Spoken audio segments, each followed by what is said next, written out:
Hello everyone, my name is Trielle. This is my first year at Regent University. However, this is not my first time as an online learner. I'm excited about the journey that the Lord has for me here at Regent University, and I'm excited about building new skill sets that I can use to aid in the community.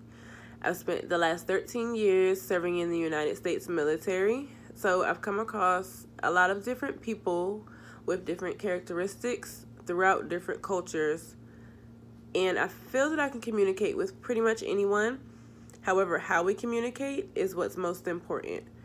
And the areas of communication in my life that I feel could use the most improvement at this time would have to be personal relationships and superior-subordinate relationships, such as in a work environment.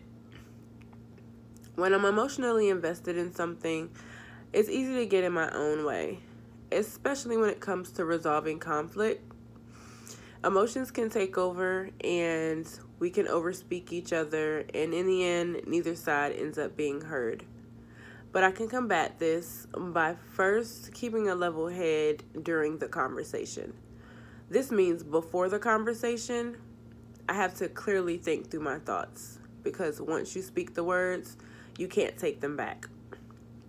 Second, I can improve on this by ensuring that I'm actively listening, because if I'm doing that, then more than likely the other party will do the same, and it's more likely that we'll come to a resolution that's more beneficial to both parties, instead of one person leaving the conversation feeling like it was one-sided to begin with.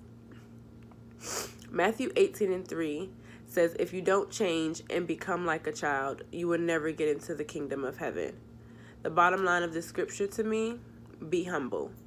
You can't be self-serving and godlike at the same time. A few goals that I have for myself for my online learning is first to stay ahead of schedule. In the beginning of the semester, we're given a syllabus, which is extremely helpful. However, as an online learner, it's too easy to get distracted or to procrastinate. I can combat this by using a planner.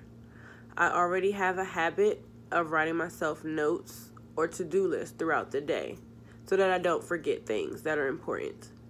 If I use a planner, it allows me to dedicate specific time frames dedicated just for my studies to ensure that I reach my educational goals. I would also like to remain engaged with my classmates. The lack of face-to-face interaction that comes with being an online learner can make you feel distant or disconnected from your classmates or your instructor. If we utilize the tools provided to us through Blackboard, such as the prayer request line, the chat room, and replying to our classmates on our posts, it can help build the rapport and relationships that can become beneficial if you meet each other down the road. I would also like to continue to operate in good faith.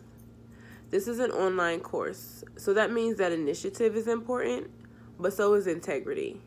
There are clear instructions for each assignment, and I feel that if a test says it's not open book, that means don't look at your notes. Just do your due diligence in the beginning and ensure that you take quiet study time and actually comprehend the textbook, the video. Make sure that you really understand, and then do your best the first time around, and things will work out. Remembering that my writing in an online course is just like me speaking words out loud.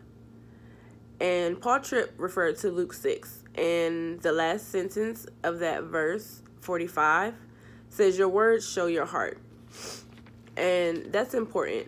So we need to remember that when we're speaking, whether it's written communication or oral, that our intentions are pure. Matthew 18 surprised me a lot when it came to the implications of my written communication. It was directly relating to our daily lives.